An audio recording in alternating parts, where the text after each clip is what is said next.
Special agents from the Mississippi Office of the State Auditor have recently arrested 3 people, including Election Commissioner Tony Johnson, who is accused of using elections grant money to buy personal items, including big screen TVs. Furthermore, the auditor's office said a portion of the money allegedly obtained by Johnson came from a $1.9 million grant awarded to Hinds County by the Center for Tech and Civic Life, a nonprofit organization funded by Facebook founder Mark Zuckerberg. The auditor's office alleges that Johnson used her position as an election commissioner to buy 2 85-inch televisions and personal protective equipment using county funds from grant money. This group has been criticized over funding in other states as well. One mayor in Wisconsin has been accused of violating the prohibition on election bribery in a criminal complaint filed with the Wisconsin Elections Commission just last week, which alleges that he took over $900,000 from the outside private group, the Center for Tech and Civic Life, to, quote, facilitate in-person and absentee voting. This also relates to voting changes just passed by the Wisconsin Senate. Another article on this published last week in the Toronto Star adds that the amendment addresses a Republican complaint about grant money that came to Wisconsin in 2020 from the Center for Tech and Civic Life, which is funded by Facebook creator Mark Zuckerberg and his wife. The state's 5 largest cities received $8.8 million, but more than 200 communities in Wisconsin received funding as part of $350 million given out nationally. Republicans were angered that the bulk of the money went to Democrat cities that voted for Biden. More on these recent charges in Mississippi. This article from February 18th opens saying a Hinds County election commissioner and businessman were arrested Friday morning on charges of fraud, embezzlement, and bribery for allegedly misusing taxpayer and grant money. Tony Johnson, the District 2 commissioner, was arrested at her Clinton home, according to the auditor's office. Johnson faces charges of fraud, conspiracy, and accepting a bribe. State Auditor Shad White said in a statement, quote, "These cases expose some of the dangers of private funding of our elections. They also represent another chapter in the story of fraud that has resulted from the massive amount of COVID-related spending in the last 2 years."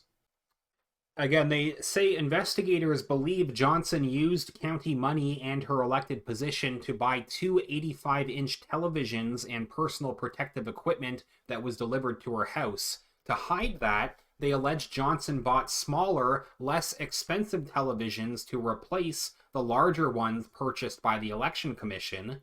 A demand letter shows that she owes about $26,000 to taxpayers. Cedric Cornelius faces similar charges, and investigators said they believe he used his company to work with Johnson to perform cleaning services, COVID testing, and voting machine audits for the county, but he did not perform the services, according to the auditor's office. The company was registered as a motion picture and video production business.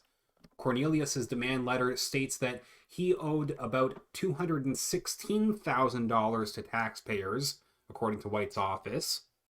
According to the indictment, Johnson also accepted a $6,000 bribe from Cornelius, in return awarding more contracts to his company.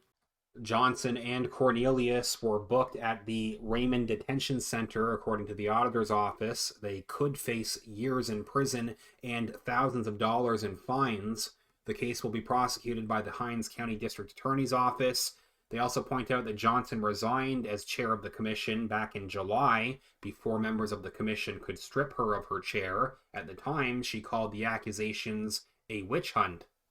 Some interesting reactions from Hinds County officials following these charges and before the third arrest last week.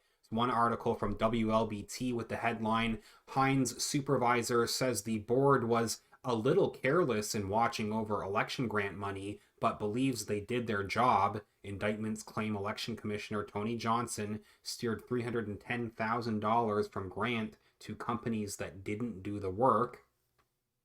This article opens saying, while indictments released this week in an election grant embezzlement case have already ensnared one Hinds County election commissioner, former District 2 chairperson Tony Johnson, at least one supervisor believes the ongoing investigation will not take the county's board of supervisors down with her.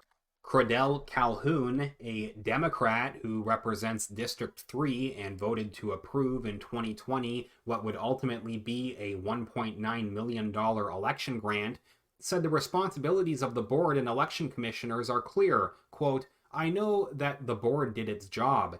It let the money go out, and the commissioners had the responsibility of hiring the contractors," Calhoun said. "We just did our job, and once you do your job, it's about the bottom line. You protected the voters during the pandemic, and a really bad pandemic." Just after this, a third person was arrested. Here's a more recent article from February 23rd that says Hinds Supervisors President promises safeguards as state auditor arrests 3 for fraud. Mississippi Free Press article says an alleged collaborator, Sudie Jones-Teague, surrendered herself at the Hinds County Detention Center on February 22nd. Quote, "She is accused of working with both Cedric Cornelius and Tony Johnson to have New Beginnings, her own company, illegitimately approved as a vendor for Hinds County and be paid without actually performing work," the state auditor's office announced on Tuesday regarding Jones-Teague. They also said that New Beginnings is registered as a hair and fashion company, but was paid to perform cleaning and catering services. On September 1st of 2020, the Center for Tech and Civic Life announced that Facebook CEO Mark Zuckerberg and his wife had committed $250 million to the organization, quote, "to promote safe and reliable voting in states and localities during the COVID pandemic." Calhoun said the Hinds County election commissioners got the Center for Tech and Civic Life grant to prepare for the 2020 general election amid the pandemic. They used the grant money to provide 1 pen for each voter and hand sanitizer for all present to disinfect voting precincts and to publicize the safety of the polling units. Quote, "We had to accept the funds into the county, and the money was to make sure that the voters going to the poll were safe from COVID. That's what the money was for," the Board of Supervisors president said. Calhoun also said, quote, "And once it's accepted, it's the money for the county, for the people of Hinds County, and I don't know why it went so awry like it did." The indictments allege that Johnson, Cornelius, and Jones-Teague conspired to get Hinds County to pay their companies for work they did not do or finish. Listed services include cleaning, media services, distribution of election materials, and voting machine audits. Johnson's indictments also accuse the parties of converting personal protective equipment from polling units for private use.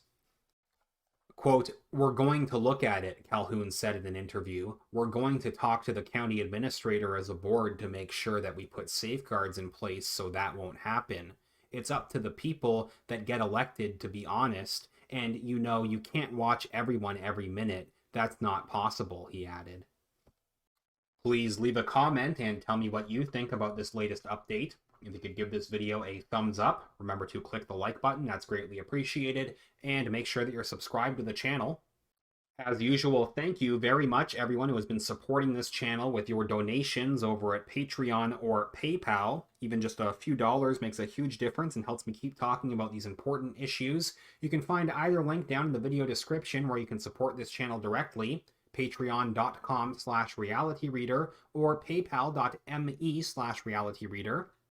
And again, with all the censorship at YouTube, it's probably a good idea to find me on some alternative platforms as well. The best place where you can find me is superu.net. That's super, the letter u.net. You can search for Kip Simpson there. You can also find me at odyssey.com.